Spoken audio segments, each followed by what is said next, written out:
어버이 주일입니다. 어버이날은 5월 8일인데 교회에서는 5월 둘째 주일을 어버이 주일로 지키고 있습니다. 지난 화요일 5월 8일 어버이날 어떻게 보내셨습니까? 자녀들이 찾아와서 많이 반갑고 또 즐거운 시간을 보내신 분들도 계시죠? 또 반대로 부모님을 찾아가 뵙고 또 인사도 드리고 선물도 드리고 기쁘게 해드린 분들도 계실 것입니다. 저도 양가 부모님을 찾아뵙고 왔습니다. 덕충교회 부임한 이후로 명절에도 찾아뵙지 못해서 이번엔 아예 마음 먹고 양가 어른들을 찾아뵈야겠다 하고 찾아갔습니다. 찾아뵙겠다고 미리 연락드렸을 때는 그렇게 말씀하시더라고요. 목회하느라 바쁠 텐데 뭘 오냐, 괜찮다. 그래서 제가 안 갔더라면 어떻게 됐을까요? 월요일에는 대전에 계신 부모님 찾아가서 인사드리고 오고, 화요일에는 또 서울에 계신 처가 부모님을 찾아뵙고 왔는데 그렇게 좋아하시더라고요. 너무너무 기뻐하시고 반가워하시는데 오기를 참 잘했다, 그런 생각을 했습니다. 우리 부모님 마음은 다 같은 마음인 것 같습니다. 자식 힘들까봐 늘 그 염려하시지만 얼굴 보면 더 기뻐하시는 것이 부모님 마음이지요.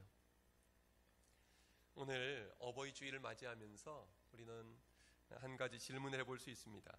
국가에서 정한 어버이날이 있는데 교회에서 왜 굳이 어버이 주일을 한 번 더 지키는 것일까요? 그 이유는 하나님을 잘 섬기는 것과 부모님을 잘 모시는 것, 효도하는 것이 별개가 아니기 때문입니다. 그것은 기독교 신앙의 본질입니다. 천지를 창조하신 하나님은 가정을 제일 먼저 세우셨습니다. 아담과 하와를 지으신 후에 부부가 되게 하시고 가정을 세우셨던 것입니다. 그리고 하나님께서는 보이지 않는 하나님의 사랑을 부모의 사랑을 통해서 자녀들이 느끼고 배우게 하셨습니다. 하나님의 사랑과 가장 가까운 것이 부모의 사랑 아니겠습니까? 하나님의 그 마음을 부모에게 부어주신 것이죠. 그래서 자식들은 부모의 사랑을 통해 하나님의 사랑을 경험하고 깨닫습니다. 또 보이는 부모를 공경함으로 하나님을 경외하는 훈련을 하게 하셨습니다. 이 두 가지는 뗄래야 뗄 수 없는 한 가지로 연결된 것입니다. 이제 어버이 주일을 맞이해서 우리에게 들려주신 하나님의 음성에 귀 기울여 보시기 바랍니다. 오늘 본문을 통해서 들려주시는 첫 번째 말씀은 부모님에 앞서서 하나님 아버지를 잘 섬기라는 것입니다. 어버이 주일에 제일 먼저 우리가 효도해야 할 분은 하나님 아버지이십니다. 우리를 낳아주시고 길러주신 육신의 부모에게 효도하는 것이 당연하다면 온 세상을 지으시고 우리를 지으시고 우리 부모님마저 지으신 하나님을 경외하고 하나님을 섬기는 것은 얼마나 더 당연한 일이겠습니까? 오늘 본문에는 부모님을 잘 섬기지 않는 것 때문에 책망받는 바리새인들과 서기관들의 이야기가 나옵니다. 성경을 가장 잘 알고 성경 말씀을 잘 지킨다고 생각했던 이 바리새인과 서기관들은 정작 하나님께서 주신 6번째 계명, 내 부모를 공경하라 하는 이 계명을 왜 어기게 된 것일까요? 그것은 신앙의 기초가 잘못되어 있었기 때문입니다. 오늘 본문에 보면 1절, 2절에서 예루살렘으로부터 온 바리새인과 서기관들이 예수님께 나와서 이렇게 묻습니다. 당신의 제자들이 어찌하여 장로들의 전통을 범하나이까? 떡 먹을 때에 손을 씻지 아니하나이다. 예수님의 제자들은 음식을 먹으면서 손을 씻지 않고 음식을 먹었던 모양입니다. 그것을 지금 문제에 삼고 있습니다. 제자들이 장로들의 유전을 범했다는 것입니다.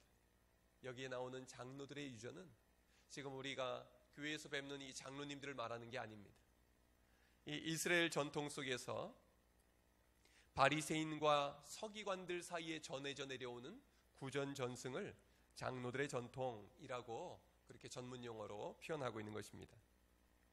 유대인들은 하나님께서 모세를 통해서 기록된 율법을 주셨다고 분명히 믿었지만, 동시에 모세로부터 또 제사장에게로 또 계속해서 바리새인들에게로 구전으로 통해서 전해주신 말씀도 있다고 그렇게 믿었습니다. 그러니까 그것이 전통이 된 것이죠. 오늘 우리는 하나님의 말씀은 이 기록된 66권의 성경책만이 하나님의 말씀임을 믿습니다. 그런데요, 이 예수님의 살아가시던 그 당시에 이 바리새인들과 서기관들은 자기들 사이에서 구전으로 전해져 내려오던 그것을, 그 전통을 또한 하나님의 말씀이라고 믿었던 것입니다. 그런데 왜 이런 전승이 내려오게 됐을까요? 모세를 통해 주신 율법에는 하나님의 말씀이 좀 더 포괄적으로 그렇게 기록이 되어 있습니다. 그래서 일상생활하면서 구체적인 삶 속에 하나하나 적용하기에는 좀 막연하다고 생각했던 것 같습니다. 그래서 자기들 사이에서 율법에 없는 내용들을 율법의 근거에서 나름대로 만들었습니다. 그래서 그것을 잘 지키는 것이 율법을 지키는 것이라고 생각을 한 것이죠. 문제는 이 바리새인들과 서기관들이 이 율법을, 기록된 율법을 주신 것보다도 자기들 사이에서 전해져 내오는 전통을 더 우위에 두었다는 것입니다. 그 중에 하나가 지금 손 씻는 의식이라고 할 수가 있겠습니다. 이 유대인들은 제사장들이 성막이나 성전에서 의식을 행하기 전에 손을 깨끗이 또 발을 씻고 행하던 그것을 가정에까지 적용을 시켜버렸습니다. 그래서 음식을 먹기 전에도 손을 깨끗이 씻어야만 거룩한 삶을 살 수 있다라고 자기들끼리 정해놓은 것이죠. 지금 예수님의 제자들이 손을 씻지 않고 먹었다고 지금 정결하지 못하다고 예수님을 공격하고 있는 것입니다. 하나님의 말씀보다 사람의 전통이 더 위에 있을 때 신앙은 변질됩니다. 그래서 예수님은 3절에서 말씀하십니다. 대답하여 이르시되 너희는 어찌하여 너희의 전통으로 하나님의 계명을 범하느냐. 바리새인들은 자기들의 열심 때문에 하나님의 계명을 범하게 되었습니다. 6절에서는 너희의 전통으로 하나님의 말씀을 패하는도다 말씀합니다. 자식이 자기 딴의 부모님을 열심히 섬긴다고 하면서 부모님의 마음을 헤아리지 못한다면 도리어 그 열심이 부모님의 마음을 아프게 할 수 있지 않겠습니까? 어떤 분이 그런 말을 하더라고요. 자기는 어머니가 제일 좋아하는 게 생선 머리인 줄 알았대요. 생선은 머리라고 안 하죠. 생선 대가리. 왜 그런가 했더니 어렸을 때 어머니께서는 늘 생선 살은 발라서 다 자기 밥그릇에 넣어주시고 어머니는 생선 대가리만 발라 드시더랍니다. 그래서 엄마는 왜 살 안 먹어? 그랬더니 하는 말이 엄마는 생선 대가리가 제일 맛있어. 그래서 그 아들은 그걸 진짜로 믿었대요. 이 철없는 자식이 어머님 제일 좋아하는 생선 대가리만 평생 사다가 효도하려고 했다면 그것이 효도가 되겠습니까? 어머니 마음을 모르는 철부지밖에 안 되는 것입니다. 바리새인들이 그랬습니다. 하나님을 잘 섬기겠다고 하면서 자기들이 만든 전통을 지키느라고 하나님이 주신 율법마저 어기는 일이 일어났다는 것입니다. 그들은 하나님의 진심을 헤아리지 못하고 율법의 핵심을 헤아리지 못하고 자기들의 독선에 빠져 있었던 것입니다. 자신들의 전통이 옳은 것인지 그른 것인지 하나님이 정말로 기뻐하시는지 그렇지 않은지 여쭙지도 않고 자기들 마음대로 행했던 것입니다. 그러면서 예수님께는 그렇게 하지 않는다고 지적을 하고 있는 것이죠. 반면에 예수님은 어떻게 하셨을까요? 예수님은 항상 하나님 아버지 앞에 나가서 여쭈어봤습니다. 늘 하나님 아버지 앞에 시간을 들였습니다. 예수님의 최대 관심사는 하나님 아버지의 뜻이 무엇일까? 내가 지금 하나님 아버지의 뜻을 받들고 있는 것일까? 하나님을 기쁘시게 해드리고 있는 것인가? 늘 마음이 거기에 집중이 되어 있었던 것입니다. 그래서 제자들이 예수님에게 기도를 가르쳐달라고 했을 때 이렇게 가르치셨죠. 아버지의 뜻이 하늘에서와 같이 땅에서도 이루어지게 하옵소서. 예수님은 하루를 시작할 때도 아버지 앞에 나와 기도하며 시작하셨습니다. 오늘 하루도 하나님 아버지의 뜻을 이루게 하여 주시옵소서. 하루 중에 아주 눈코 뜰 새 없이 바쁘게 지냈던 중에도 예수님은 따로 한적한 곳으로 물러나셔서 하나님 아버지 앞에 기도하셨습니다. 아버지, 제가 오늘 하루를 제대로 살고 있는 거지요? 아버지, 제가 어떻게 하면 하나님 아버지의 마음을 더 기쁘시게 해드릴까요? 늘 아버지께 여쭈어보았습니다. 그리고 하루의 모든 일을 끝내고 나서 예수님은 온몸이 기진맥진 탈진 상태가 되었을 때에도 밤이 늦도록 아버지 앞에 나가서 여쭈어봤습니다. 아버지, 제가 오늘 하루 잘 사는 거지요? 제가 부족한 점은 없었을까요? 늘 예수님께서는 아버지께 여쭙고 아버지께 그 마음을 집중해서 살아가셨던 것입니다. 바로 주님은 우리에게 효도의 근본이 무엇인지를 말씀해 주십니다. 우리 뜻대로가 아니라 무엇입니까? 아버지의 뜻대로 살아가는 것입니다. 하나님 아버지를 기쁘시게 하는 것이 진정한 효도임을 말씀해 주고 있는 것입니다. 하나님은 항상 우리의 중심을 보십니다. 우리가 정말로 하나님 아버지를 기쁘시게 하고 하나님의 뜻을 따르고자 하는가? 그것을 보시는 것이죠. 시골에 어떤 농부가 있었습니다. 하루는 그 집에 암소가 송아지를 낳는데 쌍둥이를 낳습니다. 그래서 이 남편이 돌아오더니 아내에게 말합니다. 이 모든 것은 하나님의 은혜요. 우리 한 마리는 하나님께 바칩시다. 그러니까 이 아내가 어떤 송아지가 하나님의 송아지인가요? 그랬더니 남편 하는 말이 두고 보면 알 거요. 며칠이 지났습니다. 그 중에 송아지 한 마리가 죽었습니다. 남편이 와서 얘기합니다. 여보, 송아지 한 마리가 죽었네요. 부인이 묻습니다. 하나님의 소가 죽었나요? 우리 소가 죽었나요? 하나님의 소가 죽었어. 이 사람에게는 죽은 소가 하나님의 소였습니다. 정말 하나님을 기쁘시게 하고자 하는 것이 아니라 그냥 말해본 것이죠. 하나님께 여쭈어본 것도 아니었습니다. 자기 생각대로 자기 마음대로 생각하고 판단한 것이죠. 우리는 우리의 생각대로가 아니라 주님처럼 하나님의 아버지의 뜻을 늘 구하고 하나님 아버지를 기쁘시게 하는 삶을 살아가시기를 주님의 이름으로 축원합니다. 부모님에게 효도하기에 앞서서 하나님 아버지를 진정으로 섬기고 하나님 아버지를 공경할 때 우리의 삶 속에 하나님이 주시는 놀라운 은혜가 함께 하실 줄로 믿습니다. 오늘 본문을 통해서 두 번째로 우리에게 주시는 말씀은 무엇입니까? 그것은 내 부모를 공경하라 하는 말씀입니다. 에베소 6장 2절 3절에서는 이렇게 말씀하십니다. 내 부모를 공경하라. 이것은 약속이 있는 첫 계명이니 이로써 내가 잘되고 땅에서 장수하리라. 아멘.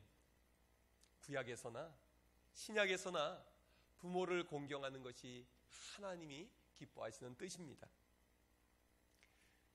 이것은 하나님께서 믿는 사람에게 주신 첫 번째 계명이라고 말씀하십니다. 그런데 오늘 본문 4절 6절에서 예루살렘은 바리새인들과 서기관들을 책망하십니다. 그들은 하나님을 핑계로 자기 부모를 공경하는 일을 소홀히 했기 때문입니다. 이것은 유대인들의 전통과 관련이 있습니다. 예수님 당시에는 고르반이라는 구전 전통이 있었는데요.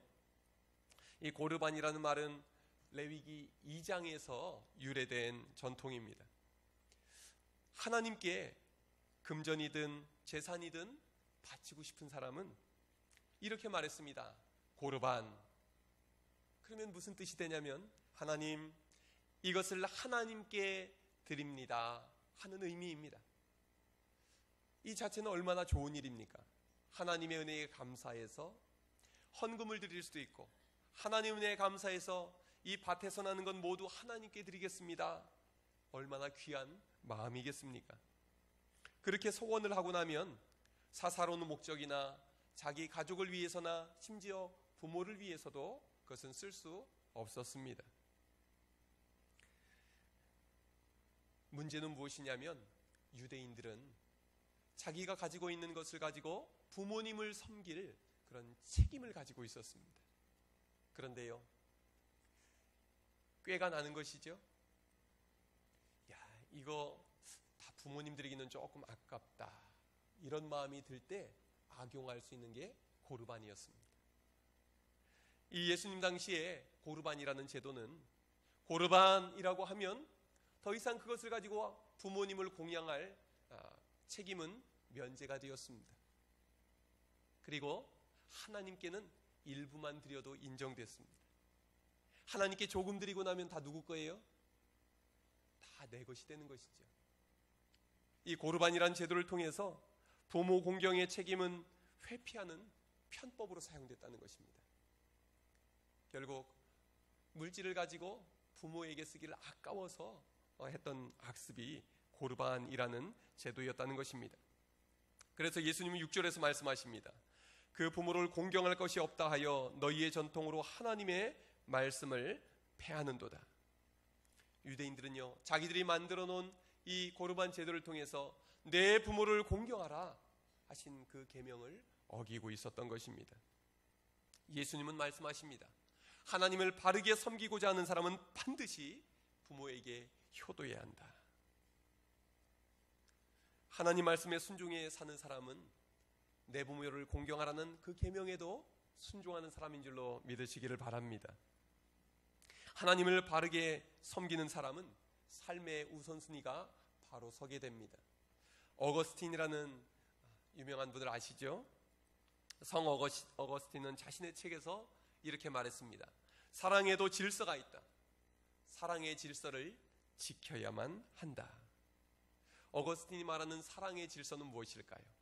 그것은 가치를 따라 사랑의 순서를 정하는 것입니다. 제일 가치 있는 존재는 하나님입니다. 두 번째가 사람입니다. 세 번째가 동물이고 네 번째가 식물이고 마지막이 생명 없는 광물과 여러 가지 사물들입니다. 하나님을 가장 사랑하는 사람은 사람 귀한 줄 압니다. 사람을 사랑할 줄 압니다. 사람 중에서도 하나님께서 말씀하신 대로 부모를 가장 먼저 공경할 줄을 압니다. 그런데요, 돈의 눈이 먼 사람은 사람이 보이지 않습니다. 자식의 눈이 먼 사람은 부모가 보이지 않습니다. 하나님도 보이지 않습니다. 사랑의 순서가 바뀌어버리면 우리 삶의 질서가 무너져 버리는 것입니다. 오늘 우리는 어떻게 살고 있습니까? 하나님을 믿는데 열심을 낸다 하면서도 부모님을 모시는 일에는 소홀하지는 않습니까? 구약시대나 신약시대나 예수님의 시대나 지금 우리 시대나 금전을 쓰는 면에 있어서 가장 소홀하게 되는 대상이 부모님이 아닐까 싶습니다. 부모 공경을 회피하게 만드는 이 시대의 고르반은 무엇일까요? 자식 키우는 일이 너무너무 바빠서 자식에게 들어가는 돈이 너무 많이 들어서 정작 부모님 챙길 여유는 없다고 우리는 핑계대지는 않습니까? 먹고 사는 일이 너무 바빠서 부모님 찾아뵙고 연락드리는 것마저도 소홀히 여기는 것이 바로 우리의 모습은 아닙니까? 교회 하는 일에 바빠서 교회 일을 돌보는 것 때문에 부모님 돌보는 일이 소홀하지는 않습니까? 그렇다면 이것이 이 시대의 우리의 고르반이 아닌지 살펴볼 수 있기를 바랍니다. 이번 주일 말씀을 준비하다가 어머니와 아버지라는 글을 읽게 되었습니다. 참 마음에 와닿아서 한번 소개해드리고자 그 일부만 소개해드리겠습니다. 먼저 아버지에 관한 글입니다. 아버지란 기분이 좋을 때 헛기침을 하고 겁이 날 때 너털웃음을 웃는 사람이다. 아버지의 마음은 먹칠을 한 유리로 되어 있다. 그래서 잘 깨지기도 하지만 속은 보이지 않는다. 아버지란 울 장소가 없기에 슬픈 사람이다. 아버지는 머리가 새 딸린 용과 싸우러 나간다. 그것은 피로와 끝없는 일과 직장 상사에게서 받는 스트레스다. 아버지란 내가 아버지 노릇을 제대로 하고 있나? 내가 정말 아버지다운가? 날마다 자책하는 사람이다. 아버지가 가장 꺼림직하게 생각하는 속담은 가장 좋은 교훈은 손수 모범을 보이는 것이다 라는 속담이다. 아버지는 늘 자식에게 그럴듯한 교훈을 하면서도 실제 자신이 모범을 보이지 못하기 때문에 늘 미안하게 생각한다. 아버지의 웃음은 어머니 웃음의 2배쯤 농도가 진하다. 울음은 10배쯤 될 것이다. 아들, 딸들은 아버지의 수입이 적은 것이나 아버지의 지위가 높지 못한 것에 대해 불만이 있지만 아버지는 그런 마음에 속으로만 운다. 아버지는 가정에서 가장인 채 해야 하지만 친한 친구나 마음이 통하는 사람을 만나면 소년이 된다. 어머니의 가슴은 봄과 여름을 왔다 갔다 하지만 아버지의 가슴은 가을과 겨울을 오고 간다. 여기 계신 아버지들은 공감이 되십니까? 늘 자녀들은 엄마를 더 찾죠. 어머니를 더 먼저 위한 것이 우리의 현실 아닌가 싶습니다. 그러나 정말 깨지기 쉬운 게 우리 아버지들의 마음인 것이죠. 더불어서 어머니라는 글도 한번 읽어드리겠습니다. 그리워하면 그리워할수록 가슴에 슬픔처럼 강물이 되어 넘치는 게 어머니다. 한 송이 꽃처럼 여리지만 한없이 큰 하늘만 같고 잔잔한 강물같이 자상하시고 큰 파도같이 강한 분이다. 우리의 삶이 힘들 때마다 찾는 사람이 어머니다. 내가 힘든 인생의 길에서 울고 있을 때마다 제일 먼저 보고 싶은 사람이 어머니다. 또한 좌절의 숲에서 방황할 때에 일어서게 하는 것도 어머니다. 아쉽고 힘들 때는 어머니를 찾지만 행복할 때는 잘 찾지 않는다. 너무 내가 무심하고 너무 많은 기대와 바람을 어머니에게 하지 않았는지 돌아보자. 지금 당신의 어머니는 어디에 있는가? 가슴 속에 있는가? 아니면 먼 곳에 계시는가? 앞으로 당신이 매년 어버이날에 조금이라도 덜 울고 싶다면, 매년 생신날 죄스러움을 덜 느끼고 싶다면 지금이라도 어머니의 심정을 헤아려야 할 것이다. 하루하루 우리는 무심히 살지만 어머니의 몸과 얼굴은 하루하루 메말라간다. 꼭 기억하라. 세월은 당신을 기다려주지만 부모는 당신을 기다려주지 않는다. 마음을 다해 진실한 사랑을 전해야 한다. 지금이 바로 그 시간이다. 여러분, 부모님이 살아계십니까? 그렇다면 주님처럼 부모님을 공경하시기 바랍니다. 하나님을 사랑하는 마음으로 부모님께 사랑을 전할 수 있기를 바랍니다. 살아계신 부모님께 효도하는 방법 3가지를 소개해드리고자 합니다. 첫 번째는 얼굴을 보여드리는 것이 효도입니다. 연세가 들어가실수록 부모님들은 자식들 얼굴 보고 싶어 합니다. 그리워하는 것이지요. 얼굴을 자주 가능하면 보여드릴 수 있기를 바랍니다. 만약에 얼굴 보여드리기 어렵다면 목소리라도 들려드릴 수 있기 바랍니다. 저도 참 잘 못하는 부분이라 마음이 찔리지만 정말 우리가 목소리 들려드릴 수 있을 때, 얼굴 보여드릴 수 있을 때 한 번이라도 더 부모님께 얼굴 보여드리고 목소리를 들려주실 수 있기를 바랍니다. 그런 면에서 부모님이나 시부모님을 모시고 사는 분들이 계시다면 그것은 정말 복받을 일입니다. 여러분의 특권입니다. 더불어서 여러분을 모시고 사는 자녀들이 있다면 그것만으로도 감사하며 사시기 바랍니다. 함께 사는 것이 불편할 수도 있고 눈에 거슬리는 부분이 있을 수도 있지만 그 자녀는 그 자체로 100점입니다. 저희 집에서 할머니를 모시고 살았기 때문에 제가 그것을 잘 압니다. 저희 어머니는 셋째 며느리입니다. 그런데 20년 가까이 저희 할머니를 모시고 살았습니다. 큰집, 또 둘째 큰집 다 할머니 모시기를 어려워했습니다. 그만큼 까다로운 분이었죠. 그런데 어머니께서 마음 아파하시던 것이 있었습니다. 가끔씩 찾아오는 큰집 식구들은 그렇게 고마워하고 칭찬을 많이 하셨습니다. 용돈도 주고 어깨도 주물러 드리고 참 효도한다고 했습니다. 그런데 매일 모시고 사는 어머니에 대해서는 밖에 나가서 흉도 보시고 그랬습니다. 그런데요, 나중에 할머니가 돌아가시고 나서 제일 많이 운 분은 어머니십니다.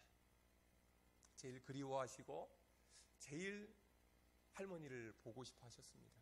그래서 아버지께서 말씀하셨습니다. 너희 어머니처럼만 하면 복 받는다. 우리 어르신들 중에서 여러분을 모시고 사는 자녀들이 있다면 그냥 100점 주세요. 고맙다. 너무너무 고맙다. 불편한데 이렇게 잘해줘서 고맙다. 칭찬해 주시기를 바랍니다. 두 번째로 돈 안 드는 효도법을 가르쳐 드리겠습니다. 그것은 매일매일 부모님을 위해서 기도하는 것입니다. 믿음의 부모님은 늘 우리를 위해서 기도해 주시지요. 얼마 전에도 한 분 말씀을 나누는데 그러더라고요. 저는 어머니 기도 때문에 지금까지 먹고 살아왔습니다. 기도를 얼마나 많이 해주셨는지 그 어머니 기도 때문에 지금까지 이렇게 평안하게 평탄하게 잘 왔다는 것입니다. 그런데요, 이제는 우리가 어머님을 위해 아버님을 위해 기도해 드려야 될 때입니다. 이제 연로에 가시는 우리 부모님, 기력이 약해지시는 부모님을 위해 기도할 때 하나님께서 우리 부모님을 붙잡아 주시고 책임져 주실 줄로 믿습니다. 기도가 사랑입니다. 기도가 보답이고 기도가 효도입니다. 우리가 기도할 때 하나님께서 우리 부모님을 끝까지 책임져 주시고 강건케 해주실 줄로 믿습니다. 또 하나는 아직 주님을 믿지 않는 부모님들이 계십니까? 그러면 그 부모님을 위해서 기도를 쉬지 마시기 바랍니다. 가장 큰 효도가 무엇일까요? 큰 용돈이 아닙니다. 건강식품이 아닙니다. 안마기도 아닙니다. 예수님 믿도록 구원받게 드리는 것이 가장 큰 효도인 줄로 믿으시기 바랍니다. 그것은 영원한 효도가 되기 때문입니다. 우리의 말로 부모님의 마음을 움직일 수 없지만 우리가 부모님을 위하여 간절히 기도할 때 하나님께서 그 마음을 움직여 주셔서 그 마음 문을 열고 예수님 영접하고 구원받게 될 줄로 믿습니다. 세 번째로는 이거는 돈 드는 효도입니다. 무엇일까요? 용돈을 드리는 겁니다. 연세가 들어가실수록 돈이 궁해집니다. 연세 드시면 돈 쓸 일이 없을 것 같지만 더 돈이 절실해지는 게 우리 어르신들입니다. 뉴스에 보도된 내용을 보니까 어버이날 선물에 대해서 부모와 자녀들 사이에 차이가 좀 있었습니다. 자녀들이 준비한 가장 많은 선물이 무엇인가 했더니 아버지를 위해서는 건강식품을 많이 준비했답니다. 어머니를 위해서는 화장품 또 미용 관련된 것을 많이 준비했다고 합니다. 그런데 부모님들께 어버이날 제일 받고 싶은 선물이 무엇이냐고 조사했더니 1위가 무엇이었을까요? 돈. 현찰이 제일 좋답니다.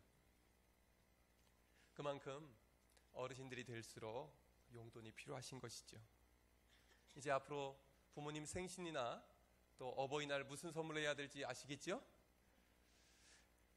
성경에서 부모님을 잘 공경해서 복을 받은 대표적인 사람이 있습니다. 누구일까요? 룻이라는 여인이 있습니다. 그는 자기 친부모님도 아닌 시어머님을 잘 모셨던 여인입니다. 남편도 잃고 아들들도 다 잃고 이제 홀로 되신 시어머니. 그 어머니 어떻게 살아가실까 걱정돼서 그냥 자기도 홀로임에도 불구하고 어머님 따라 고향 떠나 어머님 살고 계신 나라로 베들레헴으로 따라 들어갔습니다. 시어머니가 섬기는 그 하나님을 어머님을 따라 섬기게 되었습니다. 하루하루 끼니도 해결하기 어려운 상황에서 시어머님을 잘 복양하기 위해서 최선을 다했습니다. 그런데요, 하나님께서 하나님의 말씀에 순종하는 이 룻에게 복의 복을 더해 주셨습니다. 룻은 베들레헴에서 가장 힘있고 부자였던 보아스의 아내가 됩니다. 물질적인 복을 주신 것이죠. 부족함이 없게 되었습니다. 또한 룻의 자손 중에 다윗이 나왔습니다. 솔로몬이 나왔습니다. 나중에는 그 자손 중에 예수님이 태어나셨습니다. 영적인 복을 받은 것이죠. 하나님은 약속하신 말씀대로 내 부모를 공경하라. 그러면 너희가 잘되고 땅에서 장수하리라 하신 말씀 그대로 응답하신 줄로 믿으시기를 바랍니다. 여러분, 우리가 복받는 길이 무엇입니까? 하나님의 말씀대로 부모님을 잘 공경하는 것입니다. 그것이 하나님을 잘 섬기는 길입니다. 그런데 우리 곁에 부모님이 이미 떠나가고 나셨으면 어떻게 하면 좋을까요? 가까이 계신 어른들을 잘 섬길 수 있기 바랍니다.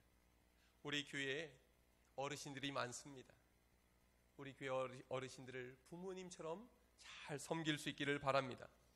제가 생각하는 교회는요, 지난주에는 어제보다 오늘이 더 좋은 교회, 오늘보다 내일이 더 좋은 교회라고 말씀을 드렸습니다. 어른들이 다음 세대를 마음껏 품어주시고 밀어주시는 교회인 것이죠.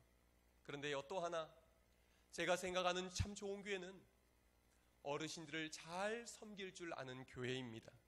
우리 교회를 위해서 평생을 애쓰신 우리 어르신들, 지금도 우리 교회를 위해서 날마다 기도해 주시는 어르신들을 우리 교회가 잘 섬길 수 있길 바랍니다. 어르신들을 잘 섬기는 교회에 하나님은 복을 내려주시기 때문입니다. 또한 우리 교회의 어르신들뿐만 아니라 이 지역사회에 있는 어르신들을 우리 교회가 잘 섬길 수 있기를 바랍니다. 이 지역사회에도 외롭고 가난하고 병들고 어려운 어르신들이 많이 계십니다. 우리 교회가 형편이 닿는 대로 어르신들을 잘 섬겨서 지역사회의 어르신 잘 섬기기로 소문난 교회가 되기를 주님의 이름으로 축원합니다. 저는 개인적으로 제가 어떻게 잘 어르신을 모실 수 있을까 생각하면서 우리 덕춘교회 원로 목사님 생각을 합니다. 명절에도 찾아뵙고 또 성탄절에도 찾아뵙고 얼마 전에 생신 때도 찾아뵙습니다. 그렇게 기뻐하시더라고요. 그냥 얼굴만 보여드려도 기뻐하시더라고요. 며칠 전에도 위임 투표 결과 그리고 항존직 선거 결과를 말씀드리기 위해서 연락을 드렸습니다. 그랬더니 너무너무 기뻐하시면서 축하해 주셨습니다. 그래서 이렇게 말씀드렸습니다.